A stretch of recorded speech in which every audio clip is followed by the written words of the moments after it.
Bonsoir à tous. Éthiquement parlant, on est en présence aujourd'hui d'Aline qui souhaite témoigner anonymement. Donc évidemment, vous ne verrez ni son visage, vous ne reconnaîtrez pas sa voix et vous n'aurez pas accès à sa véritable identité. Et elle sera protégée par éthique dans le cadre de notre charte qui protège nos sources.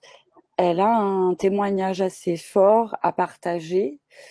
Elle a besoin d'oraliser son histoire, pas pour pleurer sur son sort, simplement pour alerter d'autres personnes qui pourraient se trouver dans sa situation.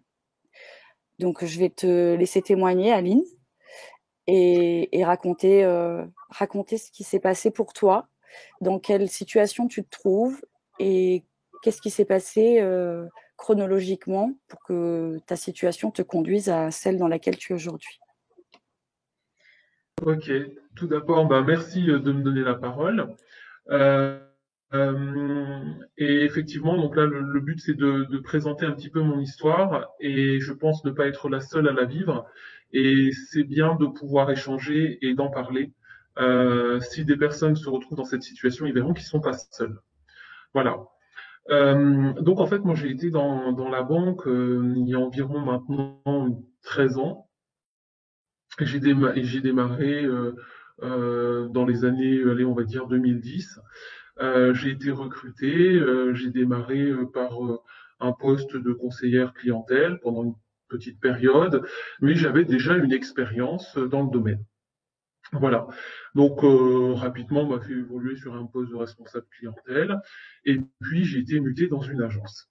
Donc, lorsque je me suis retrouvé dans ce nouveau poste, dans une nouvelle agence, je suis tombé sur un responsable d'agence et j'avais vu déjà que son comportement, j'avais vu qu'il n'était pas normal et je me suis dit que c'était une exception. Donc, j'ai fait avec. Il avait souvent une attitude très hautaine et puis euh, il, euh, il me traitait un petit peu comme une débutante alors que j'avais une expérience. Enfin, je comprenais pas bien sa démarche et il me dénigrait très, très souvent. Donc, je disais qu'en termes de management, c'était moyen et que ça devait être lié à la personne. Bon, j'ai continué à travailler enfin, je travaillais même très bien. Et j'avais une collègue qui vivait exactement la même chose et qui souffrait de ce management-là. Elle était plus âgée et je la voyais au fur et à mesure se sentir très très mal. Donc vu que je subissais, que ma collègue subissait, je suis allé voir un de nos responsables et je suis allé le voir et je lui ai expliqué qu'il y avait des choses qui n'allaient pas. Et là, j'ai été surprise de la réaction du responsable qui lui-même a très mal apprécié ma démarche, alors que je dénonçais quand même des attitudes qui me paraissaient très troublantes, et d'autant plus que je voyais que la personne qui était avec moi était en train de vraiment de se sentir très très très très mal. Sachant qu'elle était un peu plus âgée et qu'elle n'était pas habituée à ce type d'attitude. Donc, ce que j'ai fait, c'est que ensuite je suis retourné donc dans mon poste. Après ça, j'ai travaillé normalement et j'ai été muté quelques temps après, assez rapidement. Je suis muté sur un nouveau poste dans une. Alors, la configuration de l'agence, c'est important parce que là, c'était une petite agence et là, on me met dans une grosse agence. Je vais dans une plus grosse agence et là, je prends mon poste. Je commence avec un responsable et il y a un nouveau responsable qui arrive. Donc, on était très nombreux dans cette agence. Le responsable avait une attitude très méprisante à mon égard. Malgré mon expérience, le travail que je fournissais qui pour moi était bon, où j'évoluais normalement, on va dire. Je respectais ce qu'on me demandait de faire, j'avais des résultats, les clients étaient satisfaits. Mais très souvent, ce chef d'agence, soit euh, il me faisait venir dans son bureau, il m'inventait des entretiens qu'on n'avait pas eus, il me faisait des reproches, il me menaçait, il me montrait par la fenêtre, lorsqu'on traversait, il y avait le Pôle emploi, il me faisait comprendre que si je changeais pas d'attitude, il y avait Pôle emploi et que je risquais d'y aller. En fait, je vivais des menaces et je vivais du mépris. Et pour montrer ce mépris, il avait tendance à me dénigrer devant des collègues. Les collègues s'étaient rendus compte que il avait qui m'appréciait pas et qui voulait plutôt que je m'en aille. Enfin, ça se voyait qu'il voulait pas de moi dans son équipe. Donc je me posais des questions. Il y a un moment donné, quand on comprend pas pourquoi, alors que les résultats sont là, que ça se passe bien, je comprenais pas pourquoi je vivais ça. Donc, quand j'ai commencé à vivre ça, je voyais ça comme une injustice, sachant que bon, bah, mes résultats étaient bons, je travaillais très bien, mes clients, ils voulaient travailler qu'avec moi et pas qu'avec quelqu'un d'autre. Alors, c'est vrai qu'au début, j'avais des résultats qui n'étaient pas très, très, très bons parce qu'il y avait aussi un management qui m'amenait à ce qu'ils soient pas bons. Par exemple, ils mettaient de l'injustice dans la répartition des clients ou des choses comme ça qui faisaient que fallait que je bataille vraiment pour m'en sortir. Ce qui s'est passé, c'est que j'avais une collègue dans mon agence qui vivait à peu près la même chose que moi. Elle était dans le silence, elle n'en parlait pas beaucoup. Alors, pour pas vous cacher, j'ai des origines et ma collègue en avait aussi. Mais donc, on se posait des questions. On se demandait si c'était lié aux origines. Alors, la première réaction, c'est de se dire, c'est probablement, et on va vite vers cette facilité de dire, bon, bah, c'est par rapport à mes origines. Donc, vu qu'on était les deux à rencontrer des difficultés, on s'est dit, moi je me suis dit, c'est les origines qui font que. Et un jour, elle a craqué. Elle est venue, moi, malgré que vraiment, moi, je vivais quelque chose de deux fois plus, deux fois plus difficile. Elle vivait ça, pas des dénigrements devant les collègues, mais elle était dénigrée dans les bureaux. Elle ne le vivait pas devant tout le monde. Et elle était venue m'en parler en me disant je ne comprends pas, je comprends que toi tu vives ça parce qu'on est les deux à vivre ça, que toi tu vives ça parce que toi tu manges pas de cochon, tu bois pas d'alcool, euh, tu on voit bien que tu n'es pas marié comme moi avec un Français, donc moi normalement je suis mieux intégré que toi, je ne devrais pas ressentir une différence par rapport à mes origines. Et là, ma collègue a craqué parce qu'elle a énormément souffert de ce rejet. Mais moi, je savais au fond que c'était pas un problème d'origine. Je savais que c'en était un. C'était un problème parce que ce chef avait du mal avec les origines, mais il avait du mal aussi avec une fille qui avait des origines qui pouvaient être de souche française, mais qui n'était pas blonde aux yeux bleus. Là, on était vraiment sur quelqu'un d'un petit peu, un peu bizarre, parce qu'on a eu d'autres témoignages, d'autres filles qui étaient dans d'autres agences qui avaient ressenti la même chose elles avaient pourtant des origines de souche française, mais elles n'étaient pas dans le standard attendu par rapport à cette personne-là. C'est pas une généralité, c'est cette personne. Euh, Au niveau physique, on va dire, parce qu'il y a aussi une discrimination qui peut se faire au niveau physique. Et donc, ma collègue a craqué. Et moi, à un moment donné, quand ma collègue a craqué, moi j'ai eu mal d'entendre ça. Et je suis allé voir les RH. J'ai dit, là, le premier, ça se passe comme ça, le deuxième, ça se passe comme ça. Et surtout que je commençais à avoir des clients qui venaient me dire qu'en mon absence, ce responsable, il me dénigrait même devant des super bons clients. Des clients que j'avais fait rentrer à la banque, d'une certaine, on va dire, d'un certain standing, et qui vraiment choisissaient parce qu'ils avaient été bien accueillis et qui comprenaient pas le discours du responsable par rapport à moi. D'accord? Donc, il y avait eu ça. Il y a eu des clients qu'on changeait de portefeuille en mon absence. On me les enlevait, on les mettait à d'autres personnes. Des clients qui, quand je rentrais, me disaient on n'est pas assez bien pour vous. Nous, on est venu pour vous, mais on se rend compte qu'on n'est pas assez bien pour vous parce que vous ne voulez pas gérer nos dossiers, donc nous, on va changer. Et je leur expliquais que je n'étais pas du tout au courant. Et donc, j'avais plusieurs clients comme ça. J'avais plusieurs témoignages. J'avais des réflexions au quotidien dans l'agence et tout le monde se rendait compte qu'il y avait un problème. J'avais des entretiens que je ne comprenais pas. Je suis allé voir les RH, j'ai dit stop, faut que je fasse cesser ça parce que je commençais à me sentir très, très, très, très mal. Quand je suis allé voir les RH, j'ai demandé un rendez-vous. J'ai été entendu, mais j'ai vu un grand malaise par rapport à ma démarche. C'est-à-dire que ce moment-là, j'ai vu qu'il était en panique. le responsable qui s'occupait de mon dossier, mais surtout quand il a vu toutes les preuves que je lui ai présentées. Je lui ai présenté un ensemble de cas concrets, des clients qui pouvaient appeler, parce que les clients étaient prêts à témoigner, et je lui ai présenté tout ça. Lorsque je lui ai présenté tout ça, donc il m'a renvoyé en agence, il m'a dit merci pour votre témoignage. Il est venu un jour, c'est tout juste, il m'a dit bonjour, quand il est venu.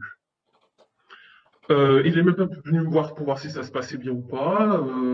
Voilà, je sais pas. Il est venu voir ce qui se passait en agence. Et puis ensuite, par contre, à partir de ce moment-là, je sais que le responsable a arrêté.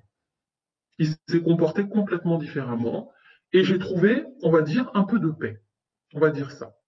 J'en ai parlé à ma collègue et je lui ai dit, écoute, voilà, je suis allé voir les RH, elle me dit, j'ai besoin de me délivrer, j'ai besoin de me libérer, j'ai besoin d'en parler. Je lui ai dit, bah, écoute, ça te regarde.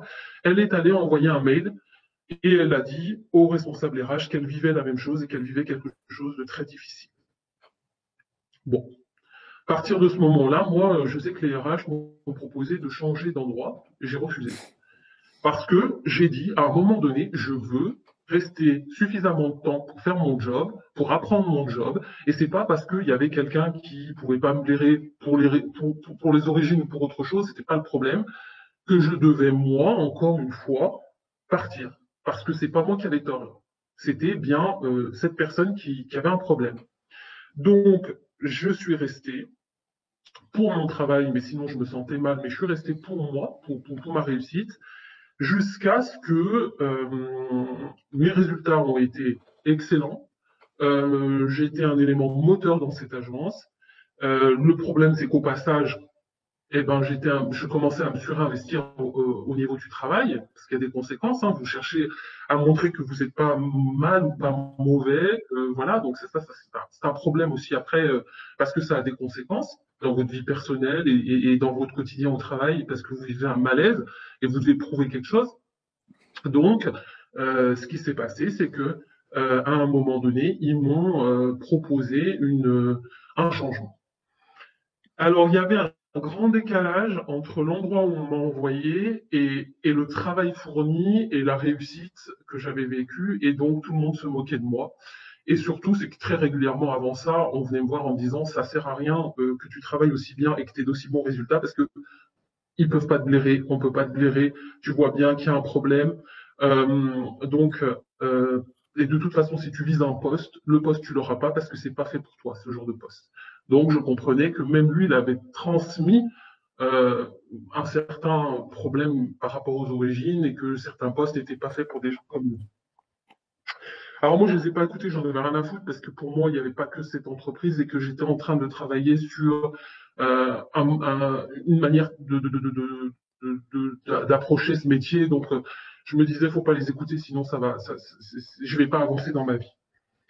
Donc après, donc j'ai été muté sur une autre agence et par, on va dire, orgueil aussi, ce que j'ai fait, c'est que tout le monde me faisait comprendre que c'était une rétrogradation et que j'avais pas lieu d'en avoir. Et moi, j'ai pas pris les choses comme ça. J'ai fait un pot de départ malgré que ça a été catastrophique. Le parcours, ça a été très compliqué. J'ai fait un super pot pour partir un petit peu avec ma fierté. Et je suis allé travailler dans une autre agence. J'ai eu la chance de tomber sur une personne qui était très bien, un responsable qui était très très bien. Et donc, j'ai trouvé un peu la paix.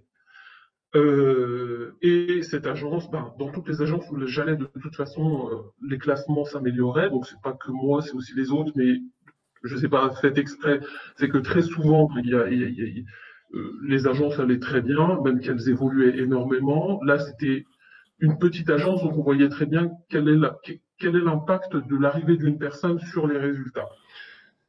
Donc là, une réussite, même chose. Et moi, ça faisait quand même des années que je demandais à changer de poste, mais pas sur une évolution verticale comme il est proposé. Je voulais une évolution horizontale sur un autre marché. Et là, quand la réussite était vraiment au rendez-vous, à ce moment-là, j'ai eu un entretien et on m'a proposé d'aller sur le marché qui m'intéressait. À savoir, ça faisait 10 ans que j'étais dans le réseau. Quant à ma collègue qui avait vécu la même chose, elle, ils lui ont proposé d'aller au siège. Quand ils ont vu qu'elle était vraiment en souffrance, ils l'ont envoyée au siège et elle a eu un poste au siège. Moi, j'ai eu le poste dans l'agence, là dont je vous avais parlé, la dernière, et je me suis retrouvé au bout de 2 ans, 1 an et demi, sur le poste que je visais depuis des années. Et là, je suis encore muté 70 km de mon lieu de domicile, mais je voulais tellement aller sur ce poste-là que j'ai accepté. Et là, descente aux enfers, je tombe sur un secteur qui était sinistré, euh, une agence où il n'y avait pas de personnes depuis un moment sur ce poste, une agence vraiment en souffrance aussi parce qu'on était en sous-effectif. Ils étaient vraiment en sous-effectif depuis un moment, donc de l'insatisfaction au niveau de l'agence assez forte. J'étais sur un nouveau poste, je sors de ma zone de confort dans un métier que je maîtrisais et on me met sur un poste comme celui-là. Et puis j'étais en pleine formation. Et là, je tombe sur un responsable d'agence qui n'était pas mon responsable, mais qui ne supportait pas l'idée que j'ai évolué de manière horizontale et surtout qu'il ne supportait pas l'idée, il n'avait aucun hiérarchique, mais il avait du mal avec ça, qu'une personne qui ne maîtrise pas forcément tout, soit dans son agence, et lui, ce qu'il aurait préféré, c'est quelqu'un d'expérimenté sur ce poste-là. Donc, vu qu'il est aussi dans la performance, eh ben, qu'est-ce qu'il faut faire? Il faut rétrograder cette personne et il faut tout faire pour qu'elle ne valide pas son poste. Et là, ben, tous les coups étaient permis. Et là, j'ai vécu, mais là, ça a été, je crois, le pire. Le pire, c'est que je pouvais moins supporter ce que j'avais supporté auparavant, parce que j'ai dit plus jamais j'accepterai de vivre ce que j'ai vécu. Mais là, il faisait exactement la même chose, le jeu avec les clients, instrumentaliser l'insatisfaction, monter la tête aux clients, même parler de ma vie personnelle aux clients, leur dire qu'ils faisaient tout pour me faire virer, alors que, ça je faisais des témoignages de clients, alors que le problème ne venait pas de moi, mais venait d'un retard déjà depuis au moins 1 an, où cette agence accumulait du retard, c'était une zone sinistrée, donc en fait c'était un peu la savonnette que j'avais, c'était pas une super évolution, c'était, je pense que j'arrivais aux 10 ans, et c'est aux 10 ans, ben, j'ai vu un petit peu comment fonctionnait la banque, aux 10 ans, faut pas, c'est soit vaut mieux partir, ou aller au siège dans la défaite parce que on fait en sorte de vous montrer que c'est pas une évolution, mais c'est simplement pour que vous partiez du réseau, parce que le réseau c'est pour les jeunes et pour les jeunes qui ont beaucoup d'ambition. Voilà. Donc, ce qui s'est passé à ce moment-là, j'ai tellement souffert de ce que j'ai vécu parce que je suis tombé sur quelqu'un qui avait en plus un profil et aussi un passif en matière de harcèlement sans que ce soit dit comme du harcèlement parce que il avait rétrogradé son ancienne adjointe parce que son agence n'avait pas besoin de ça. Il avait vidé une agence auparavant qu'il avait eu avant puis renouvelé tout un effectif. C'est quelqu'un qui est habitué à un certain type de management et c'est peut-être pas pour rien que je me suis retrouvé avec lui. Donc, à partir de là, lorsque j'ai vécu tout ça, là, je me suis effondré, j'étais fatigué, j'en pouvais plus, j'en avais marre. C'était trop. Quand c'est trop, c'est trop. La corde a craqué et je suis tombé malade. Donc, je me sentais vraiment très, très, très mal. Je me suis arrêté plusieurs fois, 1 ou 2 fois, et ensuite, quand je me suis arrêté quand même sur une durée assez longue, j'en ai parlé au syndicat. Et puis, ils ont négocié pour moi un changement d'agence. Et là, je me suis dit, mais c'est quoi ces histoires? Là, on est harcelé, c'est nous qui changeons d'agence, alors qu'il y a des gens qui harcèlent alors que c'est interdit. C'est interdit d'avoir ce type d'attitude. Comment ça se fait que ce ne sont pas eux qui changent? Et pourquoi est-ce que c'est nous qui devons changer? Là, et j'ai compris qu'il y avait un grave problème dans le système. Et j'avais compris que c'était pas lié ni aux origines, que c'était pas lié, que c'est lié aux origines parce que c'est facile, je veux dire, de s'attaquer à ça. Et c'est aussi lié à une organisation du travail qui fait que ben, on peut être la cible dès qu'on a une faiblesse. Donc, ça, c'est le sentiment que j'avais. Ça reste un sentiment. Je ne sais pas si c'est une réalité, mais en tous les cas, c'est ce que je ressentais. Et quand j'ai vu les syndicats faire leur manège qu'ils font tout le temps, à savoir négocier un changement, dire qu'ils sont là, je me suis dit, là, il y a un problème, et je leur ai dénoncé quelque chose. C'était sur le fait. Et ils n'ont pas cherché à appeler le client pour savoir qu'est-ce qui s'est passé dans le bureau, pourquoi il a dit qu'il faisait tout pour me faire virer. Faire tout pour faire virer quelqu'un, c'est bien qu'on est un peu en train de l'harceler pour qu'il dégage. Et là, j'ai vu qu'il y avait quelque chose qui tournait par rond. J'ai dit là, ça tourne par rond. Je me sentais donc quand on m'a proposé, enfin j'ai même demandé moi de changer parce que ça devenait trop gros. Lorsque on m'a reçu, on m'a changé. Et lorsque j'ai changé d'agent, je me suis dit allez, je me reprends. C'est pas des petits cons là, des petits ambitieux qui vont m'arrêter. Ce que j'ai fait, ben, j'ai travaillé normalement. Je me suis réintégré dans les agences dans lesquelles je me suis retrouvé. Mais là où j'ai vraiment craqué, c'est quand un des responsables est venu me voir et me dit, mais je comprends pas, tu bosses super bien, qu'est-ce que tu es en train de vivre? C'est quoi ces histoires? Ton ancien responsable, il est venu me voir et il m'a demandé de se lier à lui pour te faire tomber. Parce qu'il n'avait pas supporté que je le dénonce. Donc là, j'ai dit, là, il faut que j'arrête tout.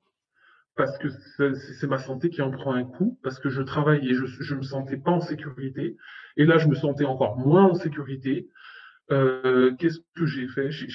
Il y a un moment donné, j'ai eu un blocage et c'est ce qui fait que je me suis arrêté sur une longue durée, que j'ai fait un burn-out. Et je me suis arrêté au total 18 mois, environ 17 mois d'arrêt maladie pour me remettre. Donc, ça a été très difficile cet arrêt maladie. Heureusement, j'ai eu un suivi. Je suis allé me faire aider. Je me suis fait aider par un psychiatre. Je suis allé dans une association un petit peu qui gère les personnes qui se retrouvent en burn-out. Et ça a été la meilleure chose qui ait pu m'arriver, c'est de pouvoir tomber sur ces organisations. Et heureusement qu'il y a des organisations comme celle-là et comme la vôtre, parce que c'est important. C'est important parce qu'on est nombreux à vivre ces choses-là. Et donc, là, donc je me suis soigné, j'ai pris sur moi, je me suis fait des amis qui vivaient la même chose et j'ai pu discuter, refaire le monde comme on dit et me reposer de ce tourbillon parce que je pense être passé dans un truc très bizarre pendant 10 ans, quelque chose d'anormal, de complètement anormal. Le travail, c'est pas ça, c'est pas ce qu'on nous fait subir, mais c'est un peu curieux, je sais pas comment expliquer, mais c'est quelque chose qui a des conséquences de toute façon parce que euh, moi, pour ma part, je suis tombé malade, mais je pense pas être la seule. Et ceux qui tombent pas malades, c'est souvent qui sont sous antidépresseurs. Et il y en a beaucoup qui vivent ça très très mal, mais qui ne le disent pas. Mais en tous les cas, il y a quelque chose de très malsain. Voilà, voilà ce qui s'est passé. À un moment donné, je ne me sentais incapable de reprendre, alors que les syndicats me disaient, mais t'inquiète pas, on va te trouver un poste, mais moi, tu me trouves n'importe quel poste. Déjà, j'ai pas compris ce qui se passe. Donc là, c'est un blocage total où je m'en fous de tous les postes. Là, ce que je veux savoir, c'est qu'est-ce qui se passe. C'est quoi ces histoires? Comment on peut faire subir ça à des personnes? Et comment ces personnes qui nous font subir ça, en plus derrière, si ça marche, si on dégage, eh ben, elles évolueront plus facilement. Parce que, pourquoi? Maintenant, j'arrive à comprendre un petit peu pourquoi. Mais ça, c'est quelque chose que quand on est dans le compressé, quand on est dans le système, on comprend pas.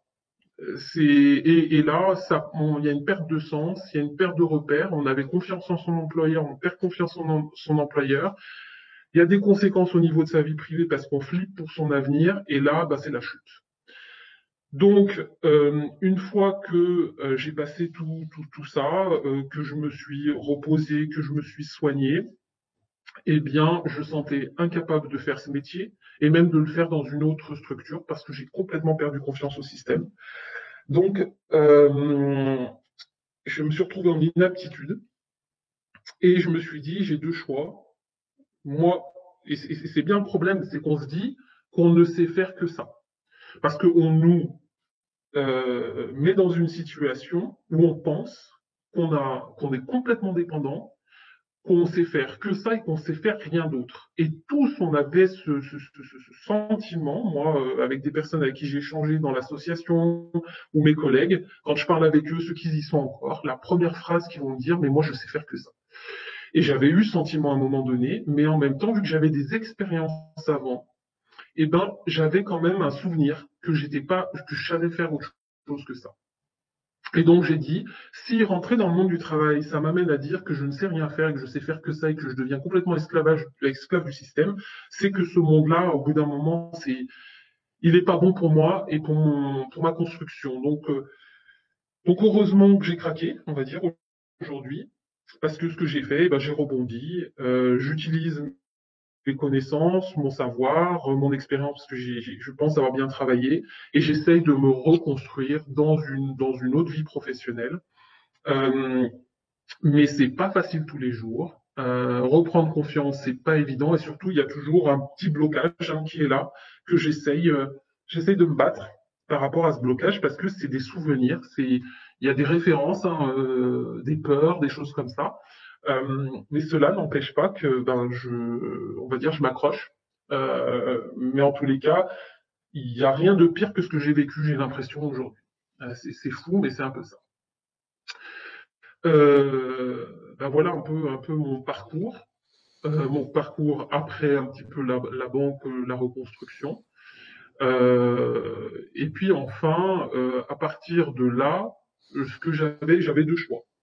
C'était soit je m'acharnais à me battre et à faire valoir mes droits en justice ou des choses comme ça, soit mon combat c'était de me reconstruire. Donc moi ce que j'ai fait, je me suis dit, j'ai fait abstraction de tout ça. J'ai quand même vu une avocate, mais je me suis dit, mon combat c'est moi et me sentir mieux et rebondir. Donc c'est ça. Quant à demander à la justice, enfin, avoir un procès, gain de cause ou des choses comme ça, je me suis dit ça, j'y mettrai en deuxième étape et c'est ce que j'ai fait. Euh, là, bientôt, ça va bientôt démarrer, on va dire, mais c'était pas ma priorité. Ma priorité, c'est moi et mon redémarrage. Voilà un peu. Et suite à tout ça, le fait, j'ai eu la chance de sortir de tout ça. On va dire, je suis en vie, je suis bien. Euh, et c'est qu'il a fallu tout un travail psychologique de me dire, mais pourquoi est-ce que j'ai vécu ça? Pourquoi moi? Parce que ça, c'est aussi la question que moi j'ai vécue et je sais que d'autres personnes se posent cette question, mais putain, mais pourquoi moi? Et heureusement, j'ai réussi à répondre à cette question et c'est le fait d'analyser un petit peu le système, comment il est fait, qui me permet de dire pourquoi moi. Et j'ai eu cette réponse et aujourd'hui, c'est simple, je me dis c'est parce que tout le monde, parce que la plupart des personnes qui sont dans ces systèmes-là vont vivre, quel que soit le niveau où ils vont être, ils vont vivre la même chose. Alors certains, vous allez me dire, ils évoluent bien, mais de toute manière, le but c'est d'utiliser l'évolution et pour mettre ça, et cette évolution est au service de la performance. Et donc, à un moment donné, il faut libérer ces postes. Ces postes, il faut qu'ils soient libres. Pourquoi? Pour qu'il y ait des exemples de réussite et pour que d'autres pédalent. Et jusqu'à où ils sont prêts à aller pour libérer ces postes, c'est là le problème. C'est qu'à un moment donné, ils sont prêts à ne pas respecter leurs obligations d'employeur parce qu'ils ont une pression et ils ont tellement peur de ne pas atteindre leurs objectifs qu'ils sont maladroits et ils sont même borderline et même parfois ils sont dans l'illégalité. Et, c'est toute cette analyse un petit peu qui m'a permis de me dire, écoute, ma foi, c'est comme ça. Ça te met quand même on va dire, dans le mot, dans la merde, toute cette situation.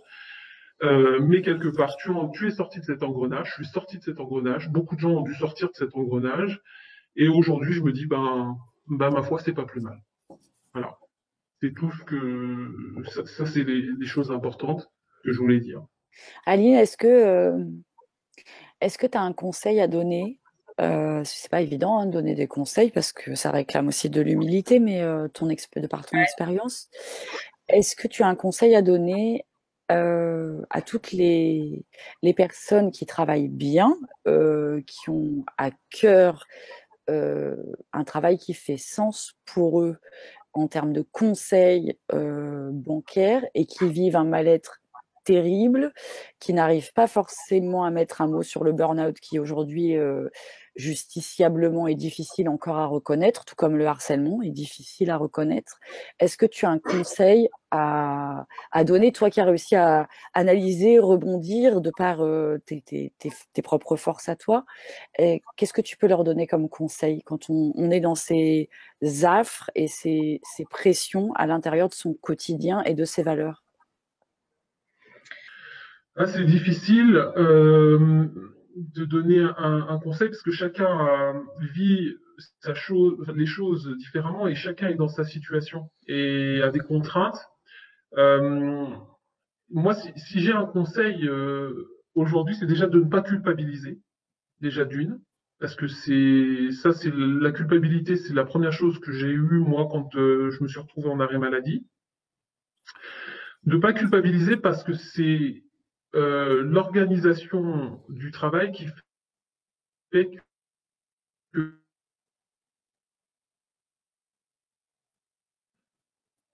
c'est pas de la faute du collaborateur, c'est qu'aujourd'hui euh, la banque c'est les facteurs clés de succès de l'activité et de la réussite d'un réseau, c'est la performance, et la performance est possible que s'il y a un plan carrière, et ce plan carrière est possible que si les gens, que le réseau est en mouvement. Et pour que le réseau soit en mouvement, les gens doivent partir. Donc, on va faire en sorte que vous partiez par une politique et par une stratégie RH bien définie. Moi, c'est comme ça que je l'ai vu, mais peut-être que je me trompe, parce que ça, c'est quand même, ça peut embêter les banques d'entendre ça, je veux bien le croire. Mais un réseau commercial, on le sait très bien, pour qu'il soit performant, il faut qu'il soit jeune, dynamique et qu'il y ait du changement. Et ben Ok. pour ce changement, dans un contexte économique où il y a du chômage et qu'on a des crédits, il n'y a pas beaucoup de gens qui prennent le risque d'aller dans un autre poste et de perdre leur CDI. Moi, j'en Oui. vois pas beaucoup. Donc Et il faut libérer ces Turnover, postes. le turnover est une politique euh, clairement Un outil inscrite. de performance, c'est un un outil. outil qu'on utilise. Ouais, c'est un outil qu'on utilise pour réguler la masse salariale, pour qu'on ait une performance au sein du réseau commercial. Donc, c'est incompatible avec la stabilité, le bien-être au travail. Faut arrêter. Voilà, c'est ce que j'ai envie de dire. Donc, si vous êtes mal, c'est que c'est normal, c'est fait pour. C'est pas fait pour que vous soyez bien. Voilà. Donc, faut pas culpabiliser. Et après, pour rebondir, il faut surtout comprendre une chose, c'est on vous donne l'impression, et c'est un jeu psychologique, que vous n'êtes capable de rien. Mais vous êtes capable on est capable de tout. On est capable de tout. Quand tu sais monter un dossier, quand tu sais discuter avec, négocier un produit bancaire, tu peux négocier tout un autre produit. On fait ça mécaniquement maintenant. On a fait ça mécaniquement. On peut le faire pour ça, on peut le faire pour autre chose. Et le commercial, c'est très important dans une entreprise qu'on ait des commerciaux performants. Donc en fait, et il n'y a pas que le commercial, il y a d'autres métiers. Et puis il y a plein de formations aujourd'hui qui sont mises en place par le gouvernement parce qu'il prépare la digitalisation et donc on a accès à des formations. Le tout, c'est qu'il faut comprendre que c'est pas comme avant. Avant, on pouvait rester 20 ans dans un même endroit. Maintenant, on peut plus. On peut plus. Donc, il vaut mieux, moi, le conseil que j'ai à donner, il vaut mieux, peut-être, quand on est dans le réseau, faire des formations en parallèle, se fixer un autre projet et échanger tranquillement et surtout, ne pas se surinvestir pour démontrer quelque chose parce que là, on tombe dans le piège. On tombe vraiment dans le piège. Faut pas surinvestir, il n'y a pas de raison. On a un poste, on a des objectifs. Il faut, même si ça va mal, il faut pas en faire plus parce que on nous fait faire plus et on craque derrière. Donc, il faut surtout pas faire ça. Merci pour ces conseils. Pardon? Je pense que ce qui est à retenir, c'est ça. C'est que quand on arrive à ne pas à croire qu'on est inutile, à croire ce qu'on nous dit, redoubler d'efforts pour essayer de convaincre que l'on est autre chose, réclament une énergie qui est en dissonance cognitive totale et qui crée des burn-out, des dépressions, et qu'il faut avoir plus confiance en soi qu'en le système qui nous entoure. Ce qui n'est pas forcément simple, puisqu'en entreprise, on croit en son environnement. Merci beaucoup, Aline, pour ce témoignage. Bon courage pour la suite, mais apparemment, vous n'en êtes pas dépourvu, et que surtout votre témoignage permettra à d'autres de s'émanciper de la culpabilité, qui est un poids terrible en entreprise, surtout quand on travaille bien et qu'on est puni pour bien travailler. Quand on sait qu'on travaille bien et que les clients en plus en face le savent aussi, essayer de mettre le curseur sur la problématique de l'autre et pas de soi. Voilà. Mais aussi quand on travaille mal, parce que si on travaille mal, parfois, c'est parce qu'on est mal et on perd ses moyens. Donc, il y a ceux qui travaillent bien, mais il y a ceux qui sont pas dans la plaque parce qu'ils sont tellement mal qu'ils perdent leur capacité. Donc, c'est ceux-là aussi qui atteignent pas leurs chiffres, qui culpabilisent. À la rigueur, si on vous traitait mieux, vous seriez mieux et vous seriez plus performant. Donc, voilà. Donc, le mal-être est une véritable alerte. Il faut s'écouter dans ces moments-là, et vous êtes un beau symbole de vivante d'un burn-out orchestré. Et sachant que le mal-être des conseillers bancaires, on en parle souvent sur Éthique, puisque c'est pas tout de dénoncer le fonctionnement des banques. Les conseillers sont en souffrance, et merci pour votre témoignage. C'est avec plaisir. Merci à vous.